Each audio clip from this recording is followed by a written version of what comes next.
Hey guys, Chad Trofgerman here. Today I'm going to go over some basics for Actionscript 2.0 in Adobe Flash.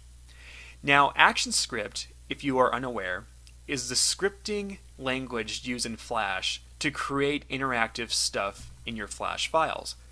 For instance, let's say you have a movie that you've just created and you want to create a scene selection so people can go ahead and select different scenes throughout the movie, kind of like a DVD menu.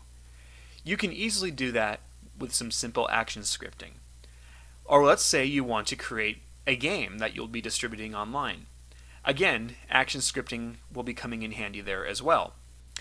So today I'm going to go ahead and go over just the basics, the very, very basics of ActionScript, so you can kind of get a handle of it and so you can kind of start to build a foundation on that. And again, I'm teaching 2.0 in this lesson and not 3.0. 3.0 is the newer version, and it also has a bunch of more advanced stuff in it. So we will be focusing on the basics of 2.0. So with that said, let's begin. On your splash screen, you'll see that you have a column that says Create New, and you have a bunch of different options here to do so. We are going to want to create an ActionScript 2.0 Flash file, so the second option on the list. So go ahead and click that, and you will have your new document made.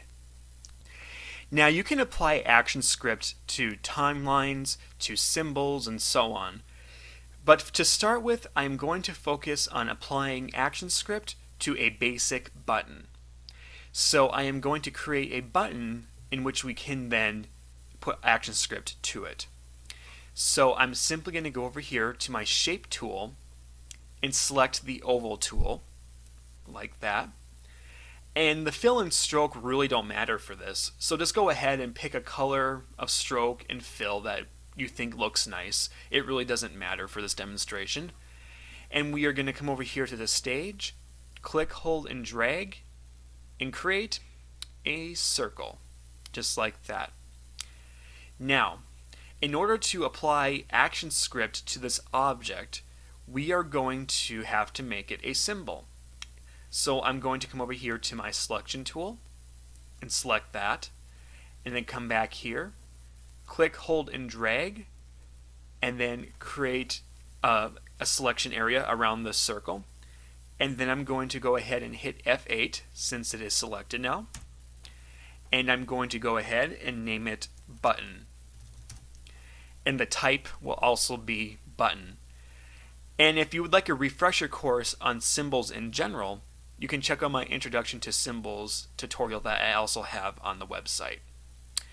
So with that, we are going to go ahead and click OK. So now we have our symbol ready to go for our button. The next thing we are going to do is we are going to open up the ActionScript window so we can place code on this symbol so that we can make it interactive. So I am going to go up to Window and then go down to Actions. And now a new window will pop up. And it actually seems kind of confusing at first because there's a lot of information on here, but I will try to kind of break this down. The first thing we have here, if you look up at the drop-down menu, it says ActionScript 1.0 and 2.0, which is correct because, as you remember, we created an ActionScript 2.0 file. ActionScript 3.0 and 2.0 actually don't mix. So if you created a 3.0 file, you wouldn't be able to use 2.0 action scripting in it, and vice versa, just so you are aware of that. Now, if you are completely used to coding, you can go right over to this window right here and just start typing away and coding whatever you need to code. However, Flash does make this process a bit easier, in which you can look at the predefined commands you have here in this window and double click on them and place them in this window, and then go ahead and add your variables in then. And Flash, newer versions of Flash take this even a step further with the Script Assist option. Script Assist allows you to it actually basically assists you in scripting your action script. And when you have Script Assist on, you don't have as many options to work with as opposed to when you have it off. And again, that's just to kind of help you when you're getting started in action scripting and you're just kind of going through the basics. So for this tutorial, I'm actually going to turn it on. That way, it'll help you in visualizing this as I go through this. And so if you're following along with this tutorial, I advise that you just turn it on, just for now, until you get used to action scripting. So let's go ahead and apply some ActionScript to this button now. We have Script Assist on, and we have these options over here to help us in our task of applying ActionScript. So let's go ahead and do something really simple. I am going to go ahead and double click on the Get URL variable right here that is located under the Browser Network category in the section here. So if it's closed like this, all you have to do is go ahead and click Browser Network, and you'll get the Get URL option right there. Now, what Get URL does, and again, these functions are going to have to be something that you learn as you go through ActionScript. But Get URL is pretty understandable in that it will go ahead and grab a URL off the internet when a specific command is met with this symbol. So let's go ahead and double click on it. And with Script Assist on, you'll see that we have already some stuff in place here. It says on release, get URL. And basically what this means right now is on release of the mouse button on this symbol, it will go ahead and grab a URL from the internet. So we can tweak this though with Script Assist on. For instance, if we go up here and click on release, you'll see that we have some event choices that we can choose from. For instance, we could have it say on rollover, go ahead and get the URL, which means if we just simply roll our mouse cursor over the button, the URL will prop up in a new browser as opposed to on release.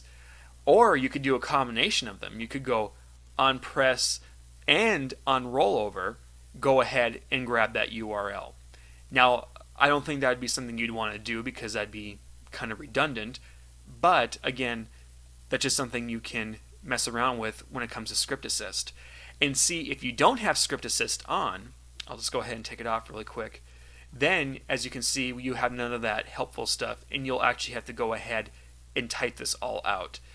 An ActionScript, like most coding, is very meticulous about how you input stuff. So if you have one character off on one of your commands, it will break the code. So again, that's why I say for the time being, having Script Assist on is probably a good thing until you get used to all this. So anyway, let's turn Script Assist back on, and let's just go ahead and uncheck rollover and press, and let's just go to release for right now. So on release, we're going to go down here and click the Get URL thing, and now you'll see that we have some new options on that screen above. We can type in a URL, and we can also command if it opens in a new window or a window in the browser itself, and so on. But I will show you all that in a second. For right now, let's go ahead and input a URL for this demonstration. And it can be any website that you want. Just be sure you include the http:// when doing it, or else it might not work. So I'm going to go ahead and go http:// and now type in your URL. For instance, I'll just type in, well, my website, incredible-tutorials.com. And then I'm going to go down here to Window, and if you have it set to self, it will. If you have your browser open to a website, and you set this to self, the page will load in that browser window. If you set it to blank, it will open up a new browser window, so the user doesn't leave the website or it doesn't get rid of their website that they currently have open. Parent is pretty much the same as self. And top, to be honest, I really don't ever use that one. So I actually really don't know what it's for. But these three, I know what they are for. And so for this right now, I'm just going to go ahead and put self. And variables, we don't have to send any variables. So just go ahead and leave that where it is, and we'll just have it at don't send. Now let's go ahead and test this out and see if it works. So I'm going to come over here and go up to Control, Test Movie. And now you'll see that we have our test file right here. However, the ActionScript that you put in should be fully functional even when you're testing this. So if you go down here to your button, you'll notice that the cursor changes to a clickable cursor icon. And if we go ahead and click and then release, our browser should launch, internet browser, whichever one you use, and then the website should pop up that we just put in, which it did. And there you go. So let's go ahead and go back to Flash and close out of that. If it didn't work for you, just be sure you look at the URL and be sure you put the URL in right. And be sure that the code structure looks like mine with the brackets and everything. And again, it should be really easy with Script Assist because it pretty much does all the hard work for you. Now let's go ahead and just try some different things with this get URL command. For instance, as I was showing you, just to test this, let's go back to the onRelease command, and let's go ahead and check off the onRelease event, and let's go ahead and try a key press.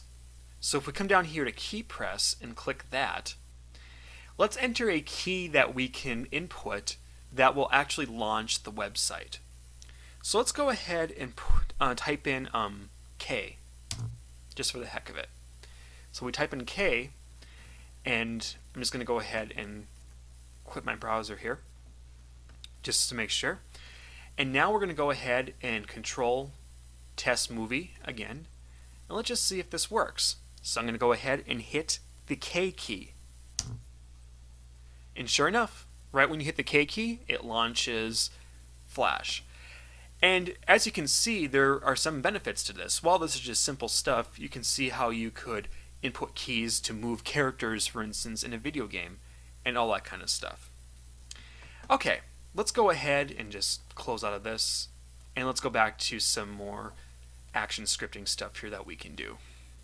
Okay, let's just go ahead and click back on the symbol so we can get our action script back. Now, along with being able to grab URLs, you can also grab points within your movie to go to. And again, as I was saying, this works well if you are using a scene selection, or let's say, for instance, you're doing an interactive movie and you want to give the user choices for the character to do. Like, for instance, go to sleep or run away. And then that will prompt different scenes to come up to where the character will then do that. So we can do that very easily with the timeline control functions with ActionScript 2.0. So let's take a look at those. The first thing I'm going to do is I'm going to just delete the ActionScript here that we just got done doing. So I'm just going to go ahead and click the first line and hit delete just to get rid of it all completely.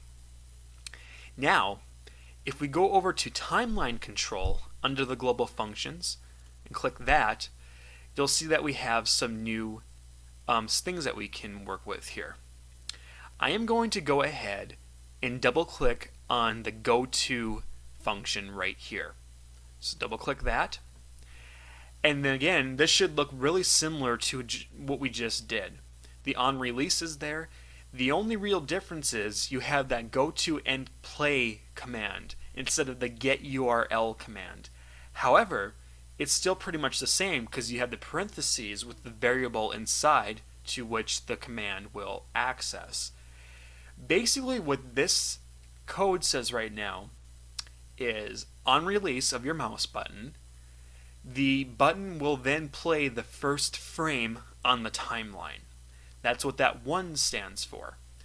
And this is easy to dissect if you look up here, because it'll tell you right here. We have it set to frame 1, and we have it set to the current scene, and we have it set to go to and play. We also have the ability to go to and stop. So those two things are important to note because if you want the movie to go somewhere and not play, but to freeze frame, you would want to use the go to and stop command. Before I get into this, I do want to go over another command before we get too far, because this command is also very important when you are doing stuff like go to and play. And that is the stop command located right here. The stop command, basically, it's pretty self-explanatory. It stops playing the movie, as it says right here on my little tag right there. And this is important because, for instance, let's say we want to command this button to, if we say, okay, when I release this button, I want it to go to this point in the movie and then play. Well, if we don't have a stop command in the timeline itself, then it's going to play anyway. Because you see, when you test a movie, it goes through the timeline no matter what, and nothing prevents it from happening. So if we say on this button, when we click this, we want to play frame 45. Well, the problem is when you play the movie, the timeline is going to go and play 45 eventually anyway. So the stop command stops the movie from playing entirely. So we could enter a stop command on frame 1, and then we could prompt the button then to say, okay, when you click it, please play frame 45. And in that instance, it would make sense. So let's go ahead and let's place a stop command in the timeline right now. So I'm going to go ahead and come down here and make a new layer. And then I'm going to go ahead and just name the layer action. And hit return. And then I'm going to select the first frame on that timeline, on that layer, and I'm going to double click stop. And then you can see the command right there. It's pretty simple. Now if you come down here and look at your timeline, you'll see that there is an A and like a circle underneath it. That indicates that there is an action placed on this frame. Something to keep in mind. Now let's go ahead and put this all together. Now let's go to scene 45. Frame 45. And let's go ahead and create a new layer, just like this. And on that new layer, I'm going to go ahead and right click on frame 45, and I'm going to insert a keyframe. Now keyframe equals change, so keep that in mind. That's what a keyframe is. It's a change in the timeline. I'm going to come down here to layer 1, and I'm going to right click, and I'm just going to insert a frame to extend this button all the way out to 45 frames. That's all that's there for. Now, on frame 45, I'm simply going to go ahead and draw something on the stage. So that way, when we test this, we will know it worked. So I'm just going to kind of go ahead and move my Actionscript window aside here for a second so we have some room to work. And I'm going to come over here to my shape tool, and I'm just going to grab a rectangle really quick with the rectangle tool. And I'm just going to go ahead and change the color to, let's just change it to orange in my properties box. Again, that doesn't really matter. This is just for demonstration purposes, so choose whatever colors you want. And I'm going to go ahead and simply draw the square right here. So now, move my window over here again. If we come back here to the timeline, and if we go to frame 1, you'll notice that the square is not there. At frame 45, it is there. Now, I'm going to click on my button and bring up my Actionscript here again. Just going to take my window out here. So we click on the button, we have our Actionscript window up, and we are now going to input the code. On release, go to and play frame 45. So basically, just to recap, so no one gets lost here, I have a stop command on frame 1. That means when the movie plays, it won't go anywhere past frame 1. It is stuck on frame 1. The button is on frame 1, and it has an ActionScript command to go to and play frame 45 when you release your mouse button from it. And on frame 45, we have the square. And that is that. So let's go ahead and test this to see if when we click it, if the square appears on the screen. So we go to Control, Test Movie, and we go ahead and release this. You will see that it slightly appears. But what happened? You'll notice when I click it, it slightly appears for a second and then goes away. Well, this is because when we go to and play frame 45, it plays but then it loops back to frame 1, which nothing is on, because I didn't extend the timeline out past frame 45. So this is where the go to and stop command comes in. So if we just go ahead and exit out of this, and we go ahead and click on our button and come back here, and we click this, we're going to select go to and stop. So this will indicate that we will go to and stop on frame 45 instead of playing. So let's go ahead and try that now.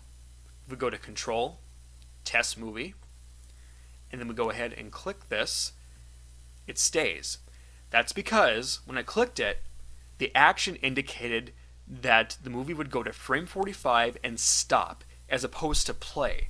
Because again, Flash movies loop, and they loop unless if you indicate them not to loop, which we didn't do here. And if we have go to and play on, it goes and plays and then snaps back to the beginning and stops because we have that stop command there. Now, we could use go to and play if we also had a stop command like this one right there. But again, it really depends on what you want to do. Go to and stop works just as good as the stop command itself. Now, for the final portion of this tutorial, we are going to apply what we've learned here and kind of put it to some more practical use. I'm actually going to go ahead and create a makeshift scene selection menu so we can kind of see all of this in action. So, the first thing I'm going to do is I'm going to get rid of what I just did here actually. So I'm just simply going to go ahead and select my top layer, and then I'm going to come down here and hit the trash can, and then hit the trash can again. So I only have my layer 1, and I'm going to just use my selection tool and highlight this circle, and I'm just going to delete that. So now I'm going to just take my ActionScript and kind of just tuck it down here for right now. And now I'm going to try to get my timeline back. There we go. I'm going to go ahead and I'm just going to add some text here. So I'm going to go ahead and select my text tool and just kind of wait for this to load. There we go. And I'm going to just enter in scene selection at the top. And I'm going to go ahead and just move that over so we kind of have a title here. And I'm not going to make this too pretty. Again, it's just kind of for demonstration purposes. And I'm also going to come down here to my timeline and select frame 2, hold in shift, select frame 45. I'm going to right click and remove the frames. So that way we only have one frame for this. And now what I'm going to do is I'm going to create a new layer by clicking that right there. And I'm simply going to go ahead and take my text tool, put it on the stage, and I'm going to write out scene 1. And I'm just going to go ahead and click off. Now, for the scene 1, I'm going to hit F8 with it selected, and I'm going to create a new symbol and name this scene 1 button. If I could type, there we go. And make sure it is a button for type, and then click OK.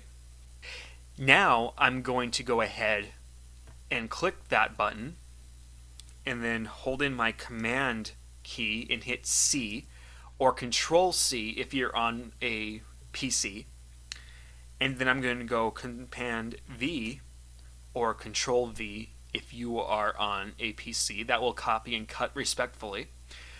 And I'm going to take this copied button and place it right about here.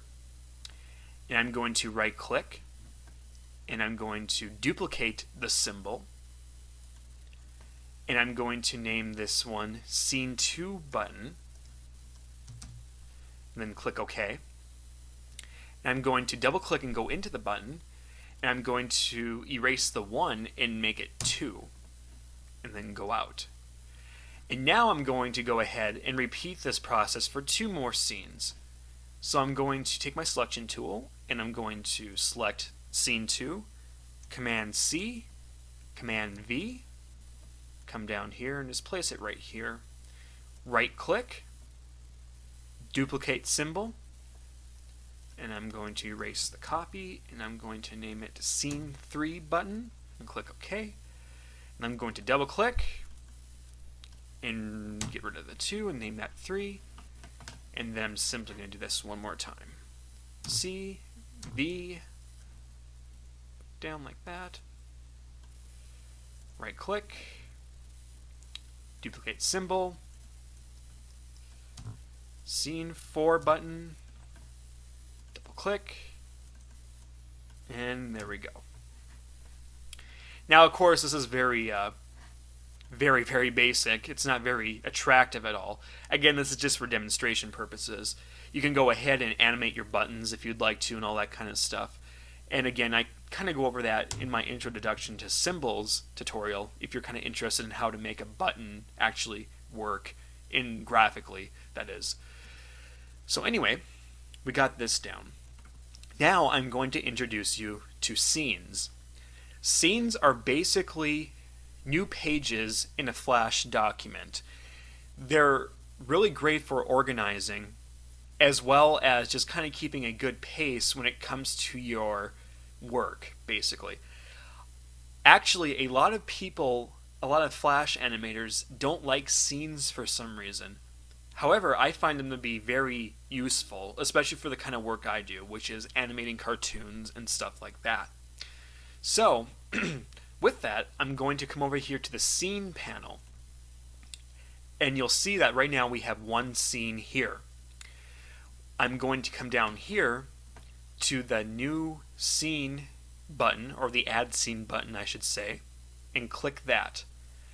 Once we do that, you will see that we have a new page.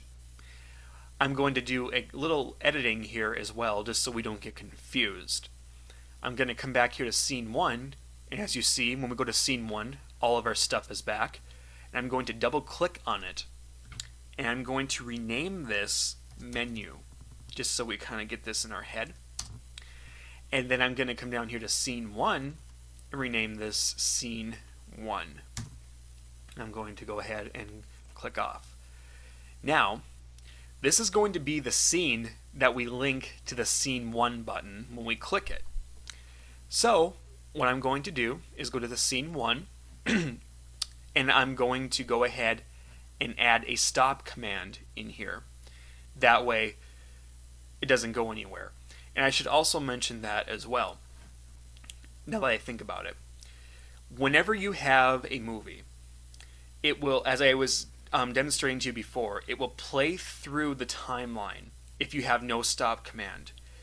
Once a scene reaches the end of the frames in its timeline, it will automatically go to the next scene in sequence. So, that's something to keep in mind as well. So, I'm going to also place a stop command in the menu itself. So, I'm going to go ahead and add a new layer in the menu, and I'm going to click that frame, and I'm going to come down to my Actions window right here. Oops, it's actually located. Get it up here. There we go. Windows sometimes hard to mess with. Okay, go to my timeline, and I'm going to have frame 1 selected, and I'm going to go ahead and enter the stop command. That way, when we play this scene, it won't go to the next scene right away, even though we have no frames here.